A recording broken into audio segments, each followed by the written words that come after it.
Kung tatanungin niyo po ako kung sino o kanino kami naging bagman, sasagutin ko na po ngayon. Yun. Dramatic eh, no? Sige, Brad, sagutin mo. Sabi ni Senator Marcoleta kahapon, ligtas ka na. Oh. Hindi po ito totoo. Naku po.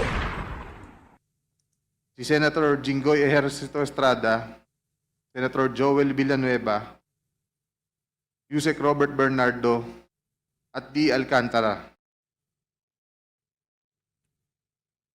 Si Senator Jinggoy po ay nagbaba ng 355 million ngayong 2025. Ayun na nga ho mga kababayan, sinangkot na ho nitong si Bryce Hernandez, itong si Senator Jinggoy Estrada at itong si Senator Joel Villanueva dyan sa ginaganap na pagdinig dyan sa House of Representatives kaugnay dito sa mga maaanomalyang flood control projects. Pero bago ho yan, isang like at isang subscribe. Masaya na to ho tayo dyan sa mga gusto sumali sa ating community. Yung joint button, nandyan lang ho sa baba. Wala ho tayong maraming pag-uusapan dito sa video na to. Rekta na ho tayo agad dito sa nangyayaring hearing ngayon dyan sa House of Representatives. Gabe? Magandang umaga po, Engineer. Si Garbin, no? Naku, si Garbin to. Natulog naman po kayo ng maigi. Mayor ko naman po dun sa Senado, so nakatulog naman po ako. Naku. You're under detention in the Senate. Tama po ba? Yes po, dahil Marvin! napos ko ng tama at totoo. Kaya po ako na-detain. Dito sa aming pagdinig, basta sumagot ka lang ng tama at totoo, hindi ka matidetain. Dahil lahat ng pumupunta ano na dito sa House of Representatives, as long as they're saying the Kumbaga, ano na ramdam na natin merong mangyayaring hocus-pocus ika nga. Tuloy. truth, they will always be protected. Tama po ba? Naiintindihan niyo po? Please answer. Apo, Your Honor. Sa pagpunta niyo dito, Engineer Bryce, meron ho kayong prepared statement? Meron po. Did you submit it to the committee? Hindi ba po, Your Honor? Bakit po? Are you willing to submit the same before this committee? Nako, yan na ho, yan na.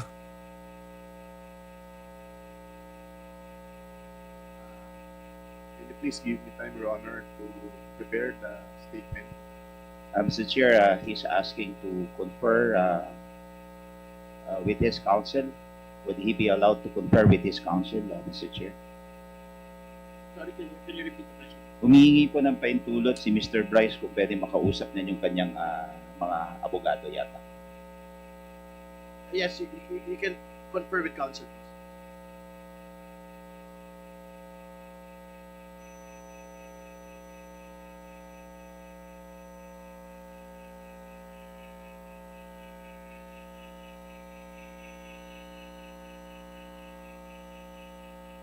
Mr. Chair, may I interject this one question? Wala pa naman. This one question. This one. Kailan SYMS are they around? Ano ho yan Di ba nagkalaglagan kahapon dyan sa Senado? Dapat ngayon dyan sa House of Representatives, magkakalaglagan din ho sila. Ganyan lang naman ho yan. Kumbaga ano na natin yan, kumbaga nanunostra na ho natin yan, ika nga. Sila? SYMS Construction. Since. Alright. Alangan, Thank you very much, sir. di ba alangan naman ho mga congressman lang yung mga malaglag dyan sa hearing sa Senado. Dapat mayroong dalawang senador din na malaglag, di ba?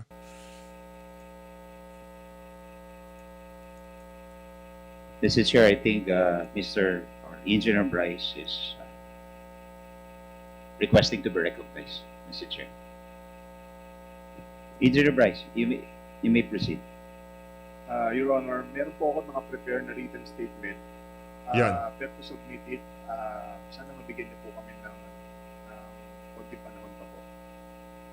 When you say a written statement, ito yung handwritten, Yes, it is handwritten, Your Honor. hindi notaryado. Hindi po, pero pinirmahan ko po.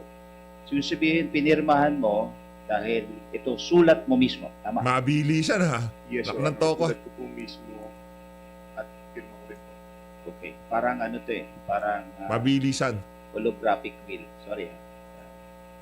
Not directed to anyone. But, totoo naman, kumbaga, can be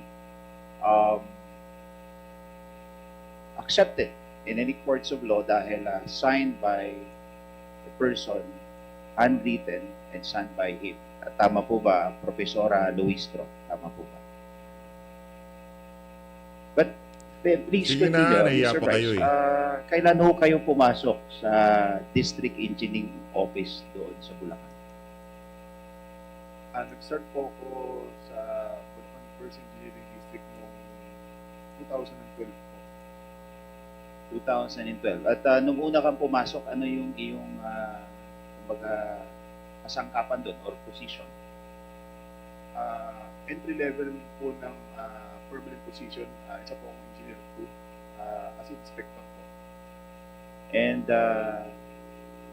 ngayon, bago ka natanggal sa pwesto, ano yung inyong posisyon? Naging OIC district engineer po ako for 1.5 months po. So, 2012 ka pumasok at at present, you were OIC district engineer. Tama po ba? Yes po, bago po ako ma-relieve OIC district engineer po. Karaniwan ba yon na ganun kabilis ma-promote sa pwesto? Hindi po. Usually po, marami nga po nag-retire as engineer 2, engineer 3 lang po. Paano ka na-promote ka agad bilang district engineer? Actually po, kung papayagan niyo po kung magkwento, Sige, you may go ahead, please. As long as totoo ang iyong kwento.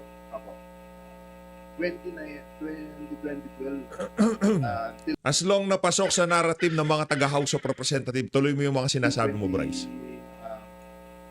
2021, isa po akong Tayo naman, oo, kala nyo naman. engineer 2 po. Oh. 2019, dumating po si dati kong boss, Engineer Alcantara, sa District Engineering Office as our District Engineer. Nakita ko kung gaano siya ka-authoritative. Nakita ko kung ano yung gusto niya, ang gusto niya, which is yung sinusunod siya, ginagawa lahat ng gusto niya. Naku po. So for me, masakit man tanggapin, kailangan ko sumitsip sa boss ko. So ginawa ko lahat ng sinabi niya, lahat ng gusto niya sinunod ko. So in short, pinagkatiwalaan niya ako. Ako ang ipinromote niya noong 2021, ginawa niya akong, nirecommend niya ako as maging hepe ng construction section. And then 2022, ginawa niya rin po ako assistant district engineer. Although hindi po siya ang nag-a-approve, siya po ang nagre-recommend kung sino ang dapat na ma-promote. And then nung 2025 nga po, actually matagal na po siya pinagpusong i-promote eh. Ang ginawa lang, ang tinatanggihan niya po ito kasi ayaw niya pong umalis ng Bulacan. So ang ginawa niya pong bargain dito is kung gagawin siyang assistant regional director, dapat ako ang district engineer para kontrolado niya pa rin po ang opisina. May nasabi ka na lahat sinunod mo and that was the consideration why you were promoted in that position. Tama po ba? Yes, Your Honor. Ano yung sinabing sometimes masakit sa kalooban mo pero sinusunod mo lahat ang kanyang inuutos? Sa opisina po, lahat ng iutos niya. Hindi po ako kumikilos na hindi niya alam at hindi niya iniutos sa opisina. At sa labas po ng opisina, holidays, weekends, pag tinawag niya ako, pupunta ako. There's a time nga po na pauwi na, malapit na po ako sa bahay namin. Then tinawagan niya ako, pumunta ka dito sa Soler, maglaro tayo. Hindi na po ako pumasok sa gate ng bahay namin, bumalik na po ako agad, sumunod na po ako sa kanya. At to add, Your Honor, September 7 is very special to me and my wife. Ito po yung nagkakilala kami. So dapat, yun yung kasal namin. Kaso, natapat po yung birthday niya. So, Mm. pinabago niya yung date ng kasal namin. Pinagawa niyang ibubo na ibang araw kasi hindi pwedeng wala ka sa birthday ko. So, ganun ka personal. Nag-away pa kami mag-asawa. Pero, nakausap ko naman siya para mag-move kami ng date para sa So, boss ko. what you're saying before this committee is ganun ka ka-close sa kanya. Kumbaga, sangkang dikit. Opo. And nasabi mo kanina na mapopromote sana siya bilang Assistant Regional Director sa Bulacan. Bakit ayaw niya? Sabi mo, parang ayaw niya ma-promote at gusto niyo pa rin ma-retain as DE. Can you please explain to us dito sa committee?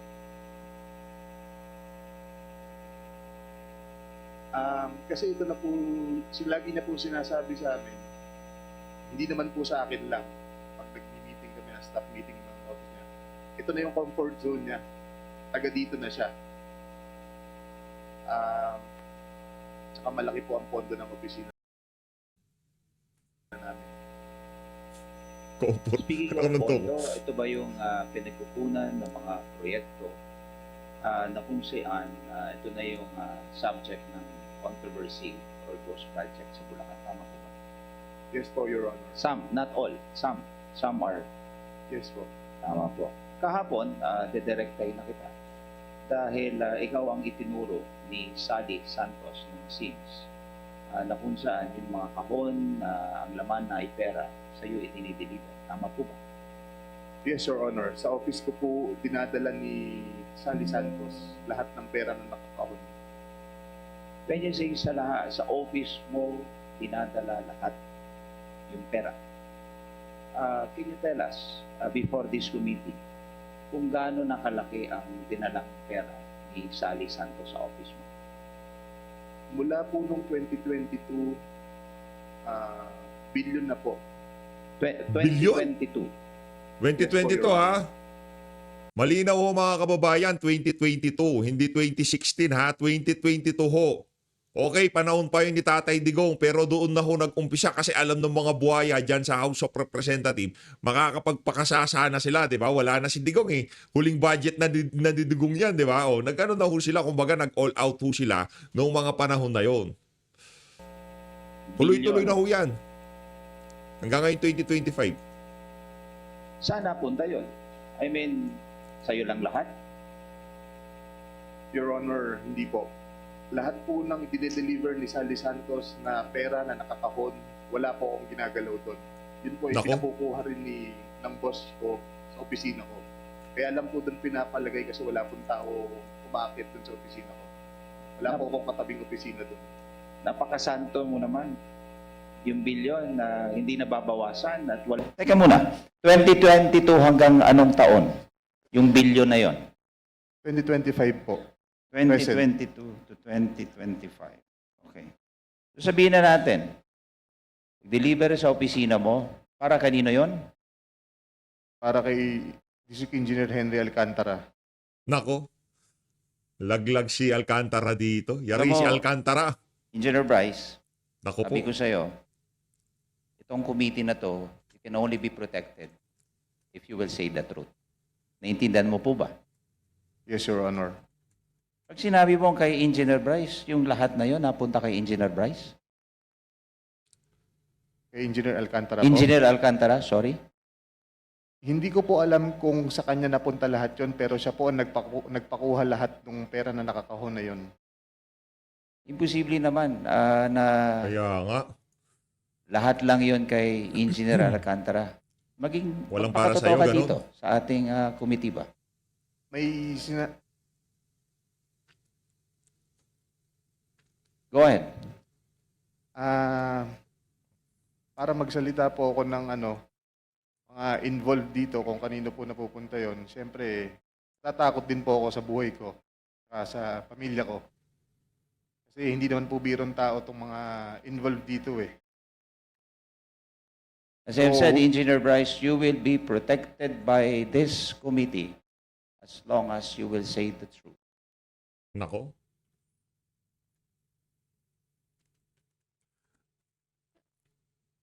Ano ho ito? Ika nga, alin ba ang bahay na mas malinis eh? Diba? Sa House of Representatives ba o diyan sa Senado? Ika nga dito, alam ako naman, di ba kahapon puro congressman yung pinagbabanggit ng mga diskaya. O dito tayo sa mga district engineer naman ang pakakantahin natin. Ngayon, ang ililink naman ng mga district engineer puro mga senador. Kahapon, yung mga contractor ang linilink puro congressman. Itong district engineer papunta ho sa Senado.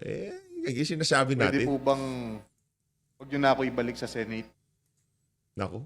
Your Honor? Kasi may mga involved pong senador dito.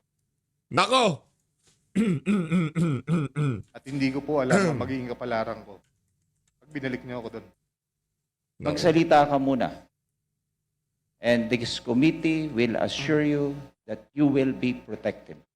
Yeah, sinasabi Your Honor, ko, parang dapat mas ganyan. kailangan ko po muna ng assurance niyo bago ako magsalita. Hmm. Can I have a 1-minute recess, Mr. Chair? Ying. Tuloy tayo. Ito na yung pinaka-aabangan na partika nga. So the previous question of Engineer Hernandez is an assurance of safety and security. The committee commits to your safety and the safety of your family. We will coordinate with the Senate Blue Ribbon Committee to ensure that you may remain with the House. So within the day, we will speak with our Senate counterparts to make sure that you will remain with the House for as long as needed. Thank you, Your Honor.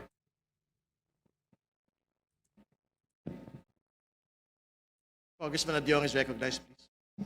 Thank you. Thank you, Mr. Chair. Mr. Chair, I'd just like to take off from the line of questioning of Congressman Garbin.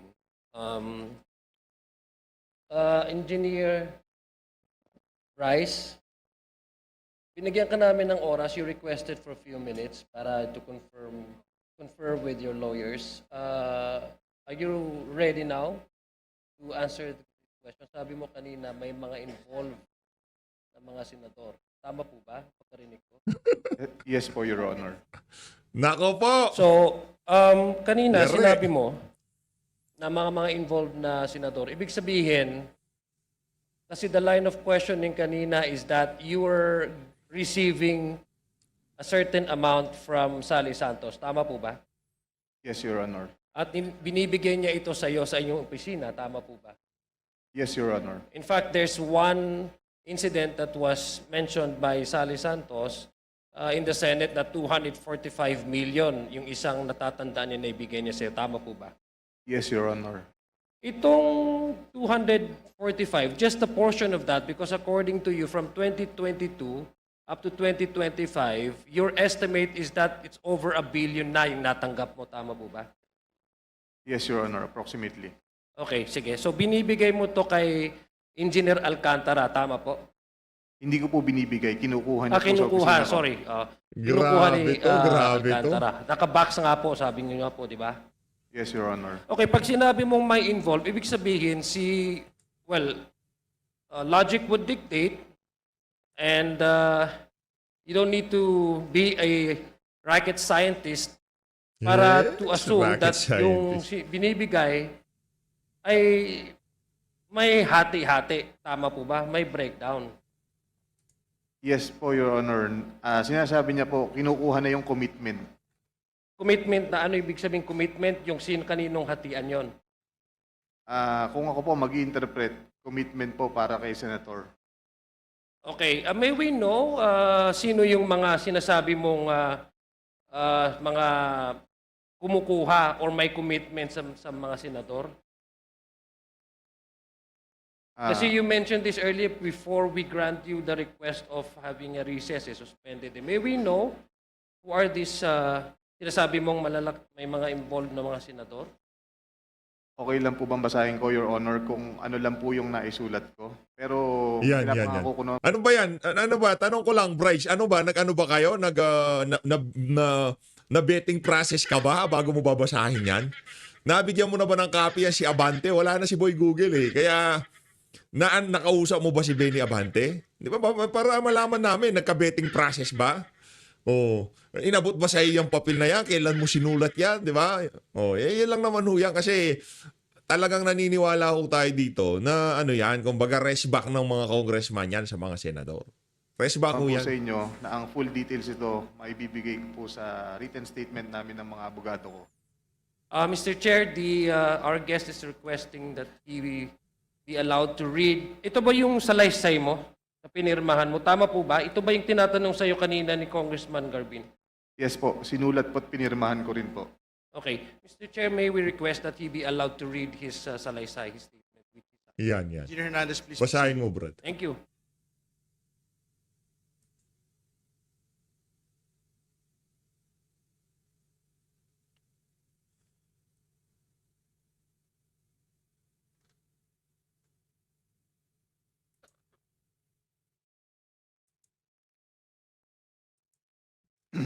Doon tayo sa kanya sinumpaang... Good morning, Your Honor, Mr. Ay, Chair. ano pala to? Handwritten pala to. Okay. Ako po si Bryce Erickson Hernandez, dating Assistant District Engineer ng Bulacan 1st District Engineering Office.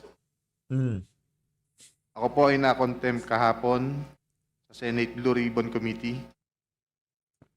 Habang ako po ay nakadetain, nagdesisyon na maglabas ng ilang nalalaman ko sa flood control project base po sa aking natatandaan sa ngayon. Tama po si Senator Lacson na ang mga engineers ng DPWH ay tila naging legman o bagman na lang. Kung tatanungin niyo po ako kung sino o kanino kami naging bagman, sasagutin ko na po ngayon. Yun. Dramatic eh, no? Sige, Brad, sagutin mo. Sabi ni Senator Marcoleta kahapon, ligtas ka na. Oh. Hindi po ito totoo. Naku po.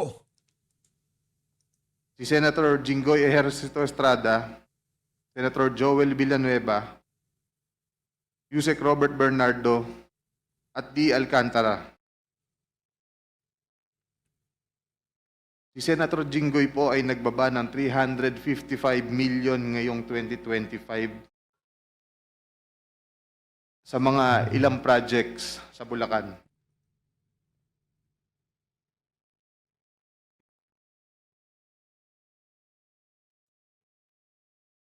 Senjinggoy! Ang sabi po ng boss ko dito ay 30% ang commitment dito.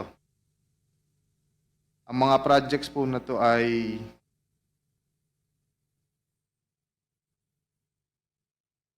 construction of flood mitigating structure with pumping station and floodgate phase 3 sa Hagonoy, Bulacan.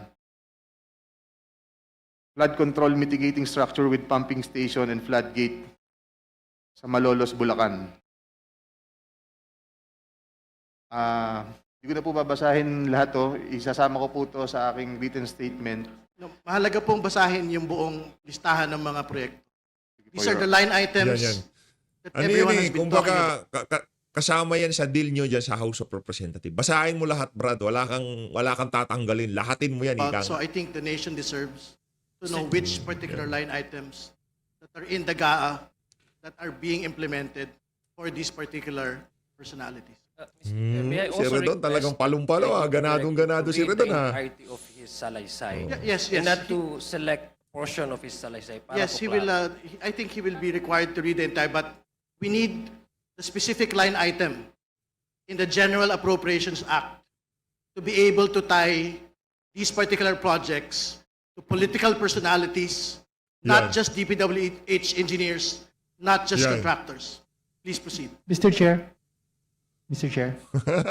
may I also ask that the amounts Maniwala of... ko kayo sa akin. Maniwala ko kayo kay PH Update. Wala akong mangyayari dyan sa investigasyon na yan. Wala akong mangyayari yan. Sa maniwala ko kayo sa hindi. Sigurado tayo 100%. Ano yan? Papunta ho yan. Alam nyo kanino? Sa mga Duterte.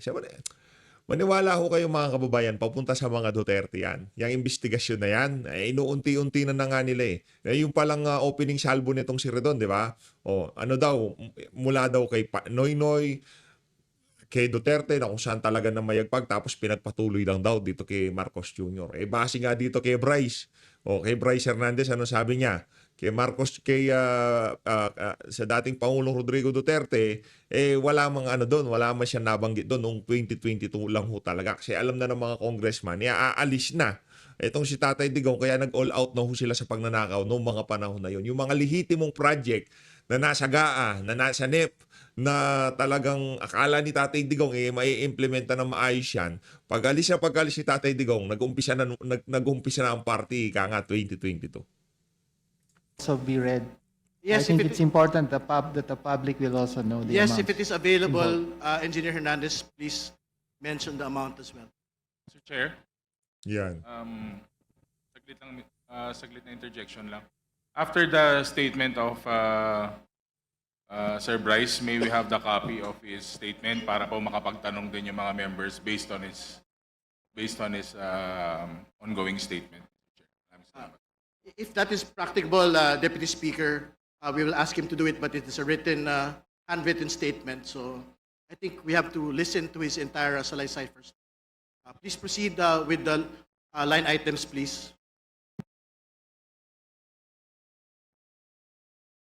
Let me repeat it, Your Honor.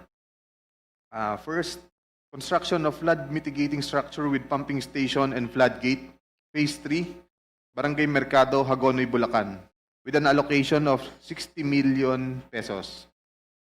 Number 2, construction of flood mitigating structure with pumping station and floodgate at Mambog Creek, Phase 3, Malolo City, Bulacan, with an amount of 45 million pesos. Construction of flood mitigating structure with pumping station and floodgate, Phase 3, Barangay Iba, Hagonoy, Bulacan, amounting to 60 million pesos. Construction of flood mitigating structure with pumping station at Calero Creek, Phase 3, Malolo City, Bulacan, with an amount of 50 million pesos. Construction of flood control structure including pumping station and floodgate, Phase 3, Barangay Mayto, Kalumpit, Bulacan, with an amount of 60 million pesos. Construction of flood mitigation structure with pumping station and floodgate at Barangay Santo Rosario Creek, Phase 3, Malolo City, Bulacan, with an amount of 40 million pesos. And last, construction of flood mitigation structure including pumping station and floodgate, Phase 3, Barangay Carillo, Hagonoy, Bulacan, with an amount of 40 million pesos. And all of that with a total of 355 million pesos, Your Honor. This is supposedly the allocation of which political personality? Senator Jinggoy Ejercito Estrada po, Your Honor. Thank you for the clarification. We can proceed with reading the handwritten statement. Okay, may I continue? Alam niyo mga kababayan, ba't tinatawanan lang ho natin? Kasi yan ho talaga ang gusto ng gustong mangyari ng mga yan. Ika nga magkandalito-lito na tayo, mapunta sa Senado, mapunta sa House of Representatives. Pero ang bottom line dito, sino ba ang nag-a-approve ng budget? Sino ba ang may hawak sa DPWH? Nakamanto ka, presidente ka? Ha? Lame-lame siya yung mga pera? Wala man lamang sa'yo yung tipo yung mga project. Sige, sino na yung, kung di pa nag-resign niya ang si Manny Bunuan, sino na ang sinibak nitong si Marcos Jr. diyan sa diyan sa issue ng flood control na yan? Wala pa ho mga kababayan. Ang most guilty dito si Martin Romualdez at si Marcos Jr. Simple, ganun lang ho yun mga kababayan. Can finish the handwritten statement. Tapos lang po yung- Ngayon, mga senador, mga congressman, mga kontraktor, magkakaisa yan para absueltuhin itong si Marcos Jr., Martin Romualdez at Saldico at ibunton ang sisi dito kay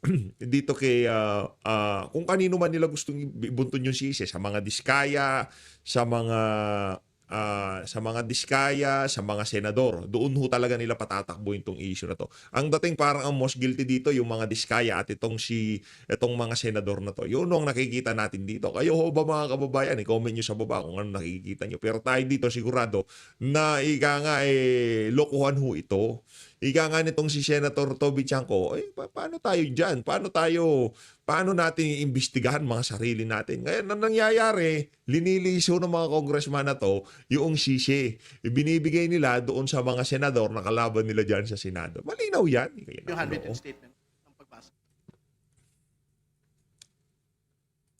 Nagbaba po si Senator Jinggoy at ang kanyang SOP dito ay 30%. Wow. As Sen per our Jinggoy, Basic baka Engineer naman. Henry Alcantara. Anak lang to ako. Sen Dineliver Jinggoy, ito. nangyari sa'yo. Nung lumabas ang mga item na to sa GAA. Mga driver namin sa DPWH Bulacan First ang nag-deliver sa kausap nila. Si Christian Santiago at saka si Andre Balatbat. Nako, may pangalan pa, Sen Jinggoy.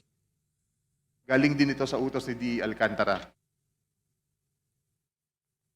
Noong 2023 naman, ay naglabas ng 600 million si Senator Joel Villanueva at ang SOP nito ay 30% din. If I'm not mistaken, sorry. Pwede kong sabihin ko po kung anong mga projects to, mga line item din.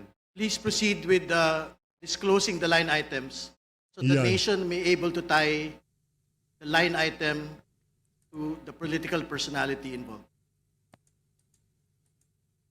First, rehabilitation of flood control structure along Balagtas River, Barangay Panginay, Tuwawa, Phase 3, Balagtas, Bulacan, with an amount of 75 million pesos. Construction of Bukawe River Flood Mitigation Structure, Station 12, plus 589 to Station 12, plus 739, at Barangay Bambang, Bukawe, Bulacan, with an amount of 75 million pesos. Construction of Bukawe River Flood Mitigation Structure at Station 4 plus 204 to Station 4 plus 354 at Barangay Turo, Bukawe, Bulacan with an amount of 75 million pesos. Construction of Bukawe River Flood Mitigation Structure at Station 3 plus 036 to Station 3 plus 236 at Barangay Kaingin, Bukawe, Bulacan. Construction of this also has an amount of 75 million pesos.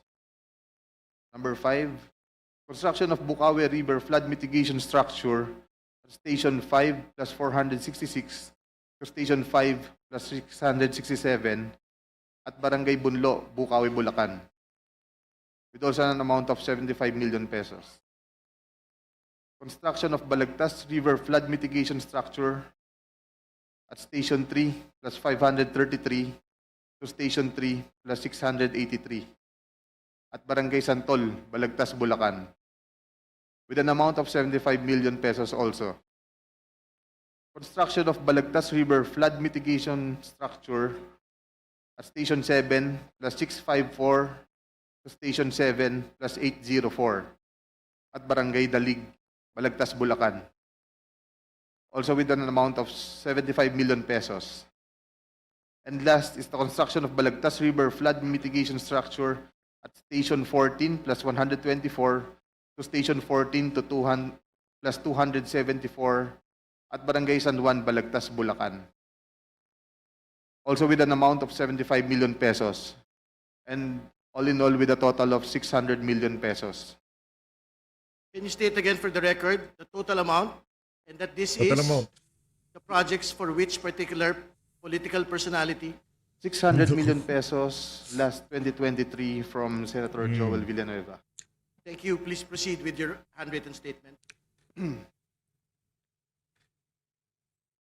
At ang SOP nito ay 30% din. Binigay din ito nung lumabas sa GAA at i-deliver sa bahay niya sa Bukawe ni D. Alcantara at dating hepe ng aming construction si Engineer JP Mendoza. Si D. Alcantara namin ang masasabing chief implementor. Siya po ang kumakausap sa lahat ng politiko na involved dito. At least 3% po siya sa lahat ng projects na dumadaan sa opisina namin. At pinapasabi pa nga sa amin sa mga kontraktor na kung gusto nyong magkaroon ng maraming project sa susunod, ay magbigay kayo ng additional na 2% sa kanya. Parang finder's fee daw.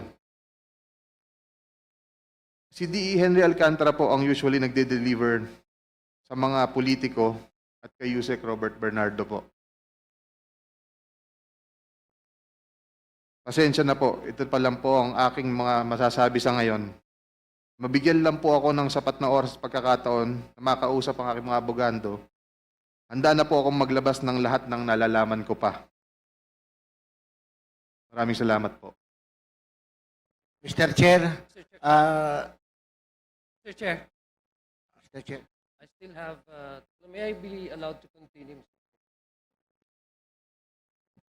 Mr. Chair, We have to allow Congressman Adyong to finish his interpellation. Mr. Chair, it's the rule is majority than minority. Yeah, Congressman So, sorry, Garbin, to be clear, as far as practicable, it is the rule of an alternating majority-minority. So you will have your time after this is finished. so two majority then two minority. No, the rule is as practicable, majority alternating with the minority. That's the rule. Check the rules. Move to suspend, Yeah. Mr. Chair. Yan, kaaway na ho sila. Lahat to kasi gusto gustong maging bida. Ano naman natin, naiintindihan naman natin yun. Ito naman kasing si Terry Ridon, dapat sila lang yung bida dyan. Yung mga nakaupo lang dyan. Nakikita nyo yung mga yan, sila lang dapat ang maging bida dyan. Wala nang iba magiging bida dyan. Tsaka si Martin Romualdez, siyempre, sa pamumuno ni Martin Romualdez, yung nagkaalaman kung sino nga ba ang kumikita dyan sa mga falsifikadong flood control projects na yan. Ano lang ho yan? O kumbaga, kasama ho yan sa napakalaking sarswela, ika nga.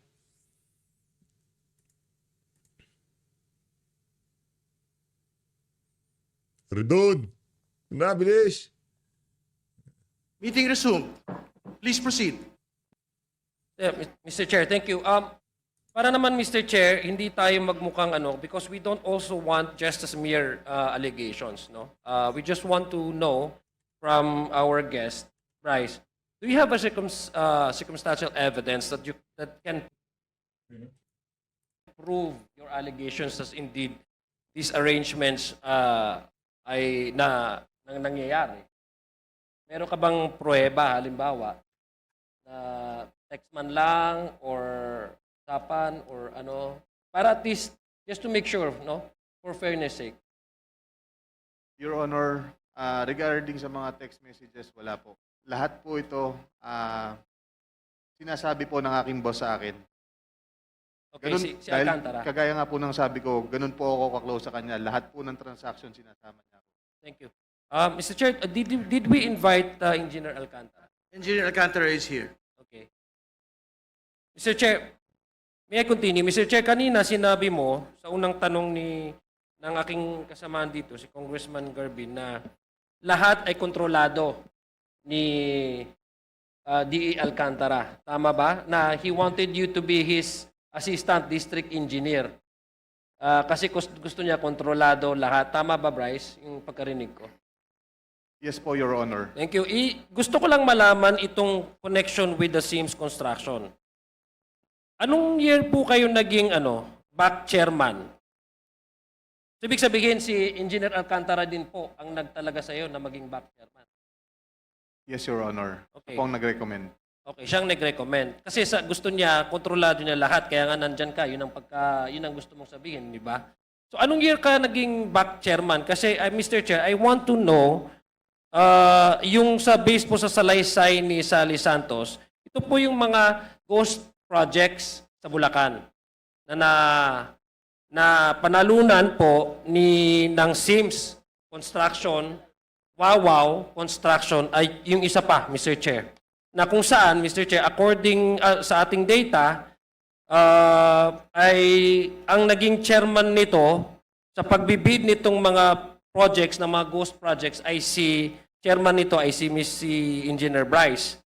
Gusto ko lang malaman, Engineer Bryce, sabi mo, ikaw yung tinalaga ni DE Alcantara as maging chairman. Ibig sabihin, yung pagkapanalo ng Sims na connected siya mga ghost project ay yung pagbibid nila ay according to Sally ay pre-arranged na, kumbaga. Siya nang mananalo. Tama po ba? Yes po, Your Honor. So, ibig sabihin, nag-bidding lang kayo pero pre-arranged na kasi ang sabi ni Sally Santos na may-ari nitong kumpanya na to ay pinapahiram niya yung kanyang lisensya sa inyo para siyang manalo dito sa mga bidding na to kung saan itong particular na project na to ay nakalista, napuntahan ng presidente as ghost project. Tama po ba? Yung kay Sims. Yes po, Your Honor. Okay. Thank you very much, Mr. Chair. And now I give way to other members who wish Yes, to... but before going to the minority, Ayun na nga mga kababayan, dito na una tatapusin ang ating reaction video. Maraming salamat sa pag-support sa Page Update. Mag-ingat po kayo lahat, lalo na sa mga manluloko dyan sa House of Representatives. Kayo bahala.